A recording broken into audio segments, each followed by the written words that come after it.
Dear students, good morning to all of you. Welcome to second MSc Chemistry. Now we are going to discuss Physical Chemistry 3. As usual, it has 5 units. Unit 1, Unit 2 and Unit 3, Electrochemistry 1 and Electrochemistry 2, I will teach you. First we will see one by one. Unit 1, the first topic is Electrochemistry 1. In this topic, the first topic given in your syllabus is mean ionic activity and mean ionic activity coefficient.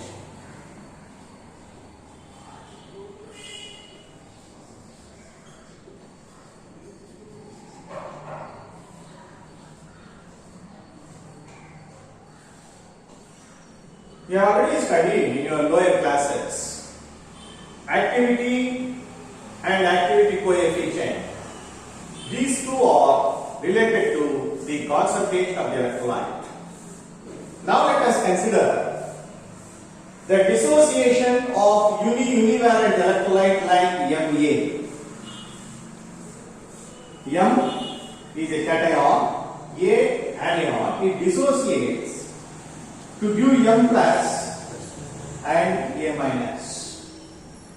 According to law of chemical equilibrium, the equilibrium constant for this dissociation, I can write it as activity of M plus into activity of A minus divided by activity of Ma.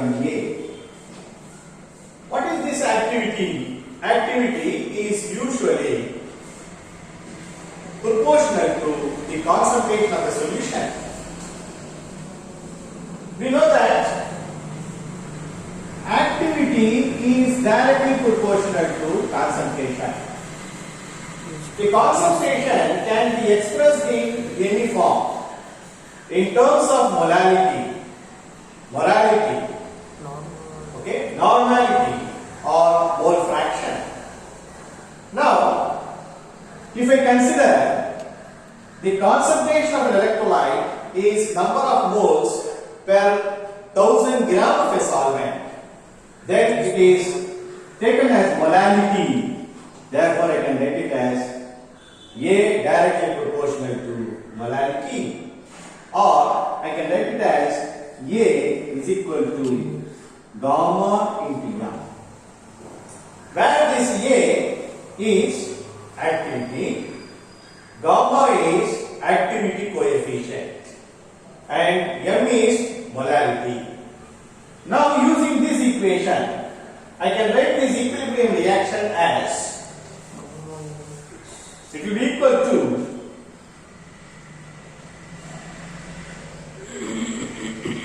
gamma into M plus into gamma into A minus divided by gamma into Ma into concentration, molality of M plus, molality of A minus divided by molality of Ma. Now, this is called activity coefficient. Or I can write this as, or I can simply write it as gamma into M for metal ion, that is cation plus, and gamma into M for anion A minus. See, this is called activity coefficient. This is molality, that is in terms of 1000 kilogram of a solvent. Okay. So this is about the activity coefficient and activity. Activity என்பது நீங்க lower கிளாसेसல எல்லாம் படிச்சிருக்கலாம். Activity எதை குறிக்கிறது அப்படின்னா ஒரு மின்பகுளி கரைசலினுடைய செறிவை குறிக்கிறது.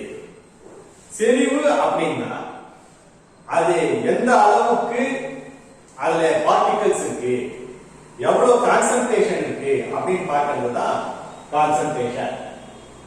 Now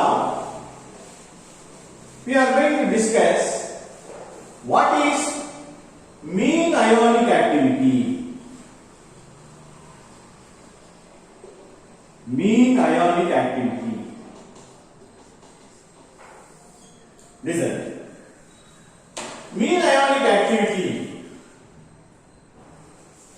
Why we have to find out mean ionic activity? Because in electrolytes we don't have exclusively positive ions or exclusively negative ions. In the electrolyte, in most of the electrolytes are electrically neutral by themselves. That means they have equal number of cations and equal number of anions. Therefore, we cannot determine the activity of a particular ion alone. That is, we cannot determine the activity of cation alone. We cannot determine the activity of anion alone, because in an electrolyte there will be both cation and anion will be present, because all the electrolytes are electrically neutral by themselves. They contain both cation and anion in equal number. That is why we have to find out the mean ionic activity. The mean ionic activity can be calculated usually, but we cannot determine the only activity of the solution. We can determine the activity by other methods like EMF methods, depression of freezing point method, lowering of vapor pressure method. But here, why we are using mean ionic activity? Because we cannot determine the activity of cation and anion separately. Okay? Because we don't have only one kind of ions, it always has positive charged ions as well as negatively charged ions. That is why the mean ion, that is ionic activity and activity coefficient, we cannot find out. That is why we are using a new term called mean ionic activity. Now let us consider the ionization of univalent electrolyte. What is meant by univalent electrolyte? There are some electrolyte containing one positively charged cation and one negatively charged anion. For example, NaCl, KCl, HCl, they are all called univalent electrolyte. Now let us consider the dissociation of univalent electrolyte like Ma. It dissociates to give M plus and A minus anion. Okay, M plus is a cation and A minus is the anion. Now, what is the activity of cation? What is the activity of anion? Remember, the activity is represented by A.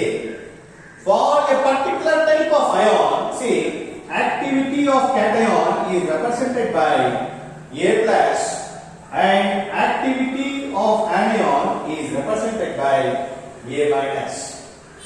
Usually, that is,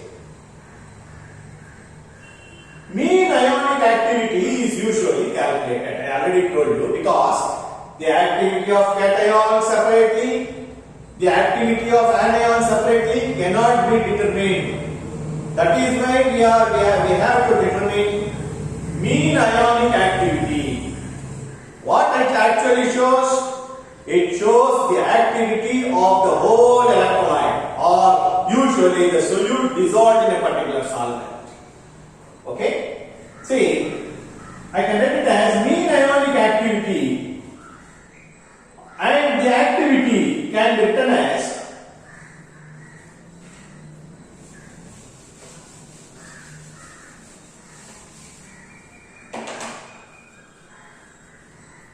activity of any electrolyte will be equal to activity of cation and activity of anion will be equal to mean ionic activity square. What is this plus? Activity of cation, activity of anion, and this plus or minus refers to mean ionic activity of a solution. So this is mean ionic activity of a univalent electrolyte. See, now let us discuss the electrolyte of type MX AY. Okay, M is cation, A is anion, and this X refers to the number of cations and Y refers to number of anions. How it ionizes? Now this ionizes into X number of cations and Y number of anions. Okay. Now what is its activity and mean ionic activity? Okay. Here also we cannot determine the activity separately for each and every ion, because I already told you it contains both cations and anions. So therefore we have to find out the activity first. How to write the activity? That is, the mean ionic activity will be equal to activity of cation containing X numbers, activity of anions of Y numbers. It will be equal to mean ionic activity power X plus Y. This is called mean ionic activity of an electrolyte of a type MXAY.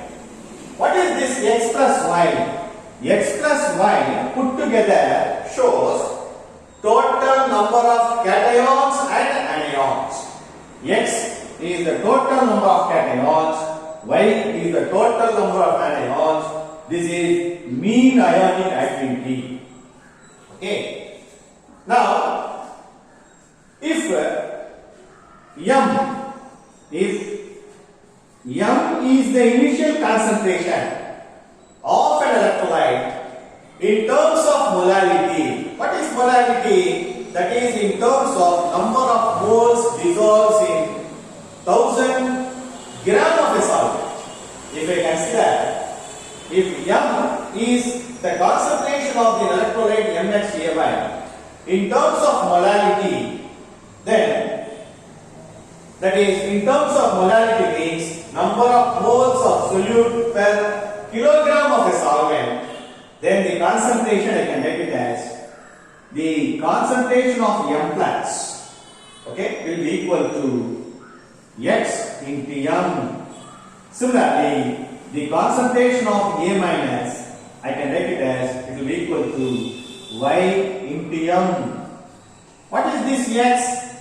Number of cations into molality. The concentration of A minus will be equal to Y into M. Y represents the number of anions into molality. Okay. We know that already. A is equal to gamma into M. Activity is equal to activity coefficient into molality. Then how to write the activity? Now,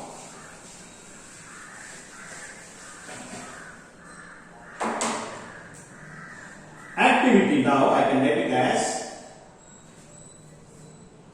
x into gamma plus into m power x,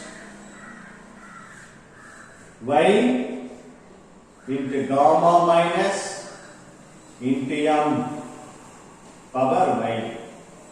Okay, that is A is equal to gamma into m for cation. Okay, this is x is number of cations, y is number of anions. Okay, then I can write it as x power x, y power y. Okay, y power y,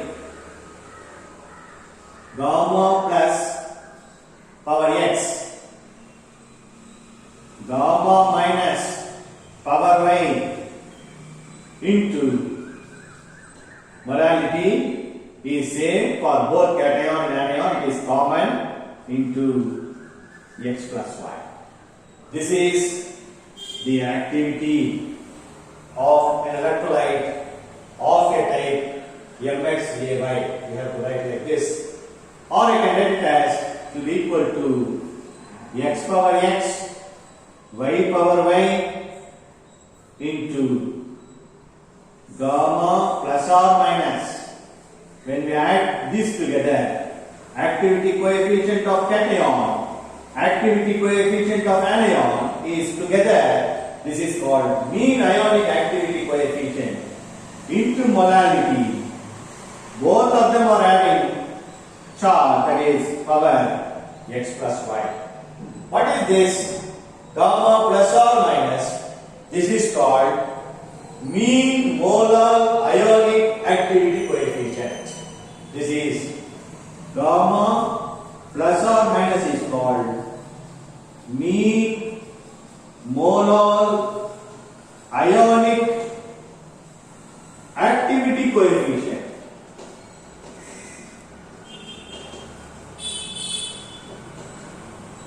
Activity coefficient. How it is to be defined? Listen, it can be defined as, I can define the mean activity coefficient. The mean activity coefficient is represented by gamma plus or minus power x plus y, or I can write it as to be equal to activity coefficient of cation power x, activity coefficient of anion power y. Okay, this is the definition of mean ionic activity coefficient. See, the activity can be determined by other methods, like I already told you that by depression of freezing point method or by EMF method you have studied in the last year. Okay, so by knowing the value of A experimentally, gamma can be calculated. What is gamma? Activity coefficient can be calculated. Knowing the concentration of an electrolyte, because we know that A is equal to m gamma. Okay, now let us discuss for a univalent electrolyte like NaCl, KCl, HCl, etc. Okay.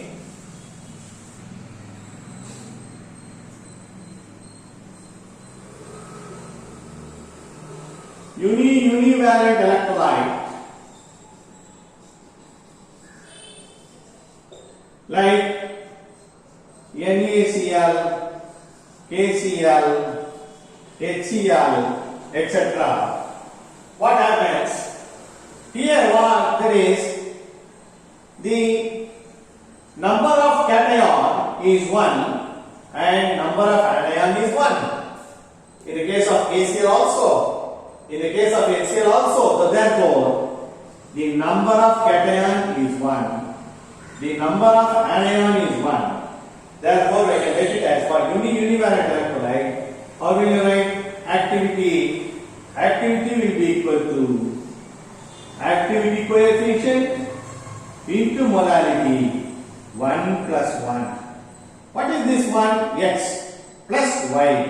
1 plus 1. Or it will be equal to activity coefficient into molality whole square. So, the activity is determined experimentally. I already told you that by electrochemical method. If you know the value of molality, you can easily find out the mean ionic activity coefficient. For a univalent electrolyte like NaCl, KCl, HCl, etc., we have to find out the activity and mean ionic activity coefficient by using this formula. This is different for different types of electrolytes. Depends on the valency and charges of cation and anion. Okay? Now, let us consider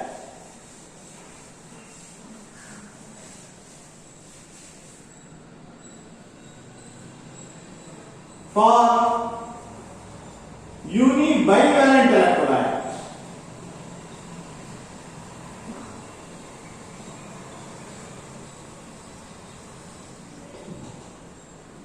What is unibivalent electrolyte?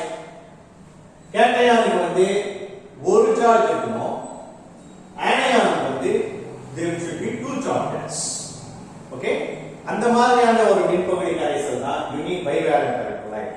அதுக்கு நாங்க எப்படி activity coefficient கண்டுபிடிக்கிறது? See how to find out this. The best example for unibivalent electrolyte is potassium sulfate, barium chloride. Okay, zinc nitrate. See here, these are all unibivalent electrolyte like this. Okay, now this is for potassium sulfate. Here, how many number of cations are there? There are 2 potassium ions. So therefore, X is equal to 2. Here, this sulfate put together is 1 anion. So it has 1 anion, 2 cations. So therefore, Y is equal to 1. That is why I already told you, X refers to number of cations, Y refers to number of anions. In the case of potassium sulfate, okay, or sodium sulfate, whatever it is, okay, sodium sulfate, the number of cations is 2, whereas the number of anions is 1. Now we have to substitute the values of X and Y in the equation. That is, what is this activity? Activity will be equal to, what is activity? X power X, Y power Y, activity coefficient into molality into X plus Y. This is the formula we have to use. Okay, using this formula, what is X value here? 2 square. What is value of 1? Y 1 square plus or minus. Okay, into molarity, that is concentration, into X plus Y. What is X plus Y? Sorry, Y1. See, X plus Y, 2 plus 1 is equal to 3. Okay, then how will you write? 2 square, 4, 1 square, that is 1 power 1, gamma plus or minus into molarity powder cube. Okay, so this is the formula you have to use to find out the activity of a unibivalent electrolyte. Okay, the activity is this value can be calculated, can be got from electrochemical method. If you know the value of concentration, you can easily find out mean ionic activity coefficient. Okay, so therefore these formulas are different for different types of electrolytes. For univalent electrolyte, the formula is different. For bivalent electrolyte and biunivalent electrolyte. Okay, see, for example, barium chloride, zinc nitrate. Okay, this is unibivalent. Okay, this is unibivalent. In this case of electrolytes also, we should use the same formula because x plus y will be equal to 3. So, depends upon the nature of the electrolyte, we have to use different formulas to determine the mean ionic activity coefficient. Listen, the activity coefficient value, what it actually shows?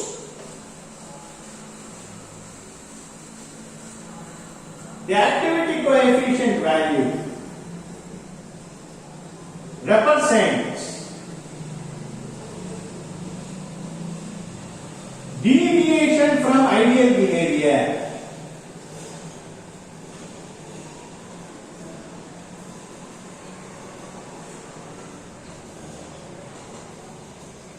Deviation from ideal behavior. This we have already studied in the thermodynamics. That is, the gamma value for any given electrolyte mainly depends on its nature, whether it is ideal or non-ideal. Why we have to find out the activity coefficient value? To find out its nature. Usually, when gamma value is 1 for any given electrolyte, it obeys Raoult's law, that is, it is ideal solution. Gamma value is greater than 1 or less than 1, it shows that there will be a deviation from ideal behavior. Most of the solutions available in nature, they are all non-ideal. Therefore, their gamma values may be either greater than 1 or less than 1. Okay? So, therefore, particularly the electrolytes at very low concentration, their mean ionic activity, or that is activity coefficient value, will be unity. If it is unity, that shows that there is no deviation from ideal behavior. But most of the electrolytes that we are coming in day-to-day life, all are mostly non-ideal solutions. That is why it is very essential to find out the activity coefficient value. And I told you that the activity coefficient for a particular ion cannot be determined because the ions are not exclusively cations and anions. They are always be joined together because most of all the electrolytes are electrically neutral. Therefore, we have to find out mean ionic activity coefficient. Mean ionic activity coefficient is represented by gamma plus or minus. Similarly, the mean ionic activity is represented by A plus or minus. So, we have studied today how to find out the mean ionic activity and mean ionic activity coefficient for different types of electrolytes. In the next class, we will study about the ionic strength. That will be very useful. Okay.